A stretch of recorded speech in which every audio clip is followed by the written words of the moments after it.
আলাপ করতে চাই। নানা তালগোলে রাকসু ভোট পিছিয়ে 16ই অক্টোবর। রাজশাহী বিশ্ববিদ্যালয়ের ছাত্র শিক্ষার্থী সংসদ নির্বাচন সেটা পিছিয়েছে। কদিন ধরে এই রাজশাহী বিশ্ববিদ্যালয়ে উত্তেজনা চলছে, অস্থিরতা চলছে। আমরা একটু যুক্ত করে নিতে চাই অধ্যাপক ডক্টর মোহাম্মদ খালেকুজ্জামান মিজান, রাজশাহী বিশ্ববিদ্যালয় থেকে যুক্ত হচ্ছেন। অধ্যাপক খালেকুজ্জামান মিজান, ছাত্রদল সহ 5টি প্যানেল ভোটার উপস্থিতি নিয়ে আশঙ্কা প্রকাশ করলো। ছাত্র শিবির নির্ধারিত সময়ে ভোট চেয়েছিল, তারা প্রতিক্রিয়া দেখিয়েছে। আসলে বিশ্ববিদ্যালয়ের পরিস্থিতি ভোট নেবার মতো ছিল কিনা? আসসালামু আলাইকুম। আমি আপনার মাধ্যমে দর্শক শ্রোতাদের সালাম শুভেচ্ছা জানাচ্ছি। আমাদের রাজশাহী ইউনিভার্সিটিতে রাকসু নির্বাচন আগামী 25 তারিখে হওয়ার কথা ছিল। ইতিমধ্যেই নির্বাচন কমিশন সিদ্ধান্ত আগামী 16ই অক্টোবর রাকসু নির্বাচন হবে বলে সিদ্ধান্ত জানিয়ে দিয়েছেন। কিন্তু তার আগে আমি বলতে চাচ্ছি যে আমাদের রাজশাহী বিশ্ববিদ্যালয়ে যে 5টি সংগঠন বললেন যে ওনারা দাবি করছেন নির্বাচন পিছানো, আমরাও শিক্ষকরা প্রায় 1 মাস আগের থেকেই নির্বাচন কমিশনার এবং বিশ্ববিদ্যালয় প্রশাসনকে বলেছিলাম যে 25 তারিখে নির্বাচন হলে নির্বাচনের আগে আমাদের হিন্দু ভাই বোনদের দুর্গা উৎসব পূজা, ছেলেমেয়েরা রাজশাহী ইউনিভার্সিটিতে অধ্যয়নরত ছেলেমেয়েরা যারা হিন্দু ছেলেমেয়ে আছে তারা অবশ্যই শিক্ষার্থীরা বাসায় চলে যাবে।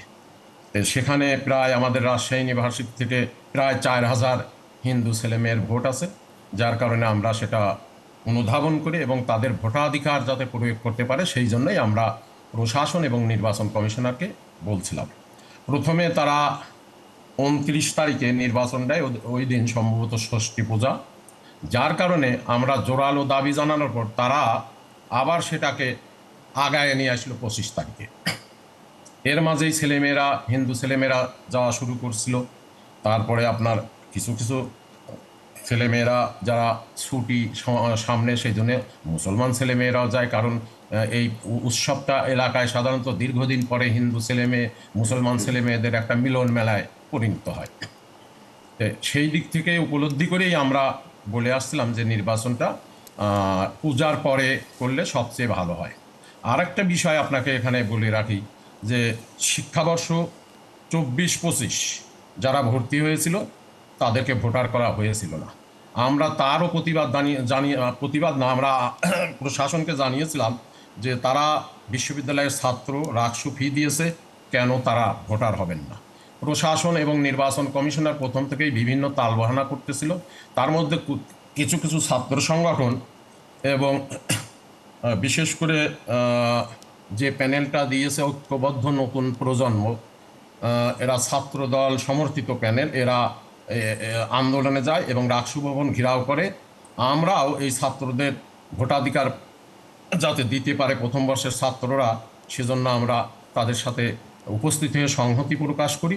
এক পর্যায়ে সেখানে বিভিন্ন ধরনের গোলযোগ হয়, এমনকি ছাত্রদের মেয়েদের গায়ে হাতও তোলা হয়।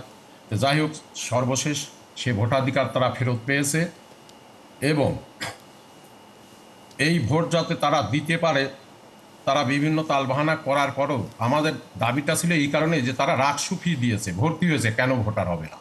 এটা আপনাকে একটু ব্যাকগ্রাউন্ড বলে রাখলাম। আর আপনি যেটা বলতেছেন যে বিভিন্ন সংগঠন করেছে, কারণ আপনারা জানেন গত 20 তারিখে রাজশাহী বিশ্ববিদ্যালয়ে ইতিহাসে একটা জঘন্যতম ঘটনা ঘটেছে। বিশ্ববিদ্যালয়ের প্রভিসি মাইনুদ্দিন এবং প্রক্টর সহ অন্যান্য বেশ কিছু শিক্ষককে শারীরিকভাবে লাঞ্ছিত করা হয় এবং যেটা হয়তো ভিডিও আপনারা দেখেছেন মিডিয়ায়, আমরাও সরাসরি দেখেছি। সেখান থেকে আমরা শিক্ষক কর্মকর্তা কর্মচারী আমরা লাগাতার কর্মসূচি শুরু করি এবং যেটা আজকে মানববন্ধন ছিল এখন পর্যন্ত চলমান আছে। ইতিমধ্যেই নির্বাচন কমিশনার ভোটের ডেটটা তারা হয়তো ছাত্রছাত্রীদের পালস বুঝতে পেরেছে, আমরা যে দাবি করেছিলাম সেটাও তারা বুঝতে পেরেছে, যার কারণে হয়তো বা তারা অক্টোবরের 17 তারিখে রাকসু নির্বাচন নির্ধারণ করেছে। জি। এজন্য মানে আমরা এখানে কি বিশ্ববিদ্যালয়ের মানে শিক্ষকদের যে কমপ্লিট শাটডাউন সেটা কি কোনো ভূমিকা রেখেছে শিক্ষক কর্মচারী কর্মকর্তাদের? হ্যাঁ, সেটা তো এখনো চলমান আছে, কারণ আমাদের দাবি যে কোনো প্রশ্ন শিক্ষকের যদি গায়ে থাকে? হাত দিয়েছে, যেটা এই বিশ্ববিদ্যালয়ের ছাত্রদের জন্য। আপনারা জানেন শহীদ শামসুজ্জোহা স্যার, উনি ছাত্রদের জন্য বুকের রক্ত বন্দুকের সামনে দাঁড়িয়ে দিয়েছে এবং এই বিশ্ববিদ্যালয়ের ক্যাম্পাসে তিনি শায়িত আছেন। সেই ছাত্রদের জন্য যে শিক্ষক জীবন দিয়েছে, আর সেই বিশ্ববিদ্যালয়ের শিক্ষকদের শারীরিকভাবে লাঞ্ছিত করা, এটা আমরা কোনো ক্রমেই মেনে নিতে পারি নাই এবং আমরা এর বিচার চেয়েছি, যথার্থ বিচার দৃষ্টান্তমূলক। এবং রাকসু নির্বাচনে যার নেতৃত্বে এই শিক্ষককে অপমান করা হয়েছে, লাঞ্ছিত করা হয়েছে, তিনি হলে একজন জিএস ক্যান্ডিডেট সালাউদ্দিন আম্মার। উনি নিজে নেতৃত্ব দিয়ে মেরেছেন। আমরা তার প্রার্থিতা বাতিল করতে বলেছি, ছাত্রত্ব বাতিল করতে বলছি এবং এর সঙ্গে সংশ্লিষ্ট আর যে ছাত্ররা ছিলেন। জি। তা আমরা কোনো সেই দাবি প্রশ্ন থেকে যদি এখনো থাকে কাগজে সরি নাই। আমাদের এই দাবি বা আছে যে মন্তব্য দৃষ্টান্তমূলক বিচার না হওয়া পর্যন্ত আমাদের এই শাটডাউন যেটা চলছে এটা চলমান থাকবে। হ্যাঁ, এটা জি। ওনাদের ব্যাপার এটা। হ্যাঁ, তাহলে আমরা অধ্যাপক ডক্টর মোহাম্মদ খালিদুজ্জামান, অনেক ধন্যবাদ যুক্ত হবার জন্য।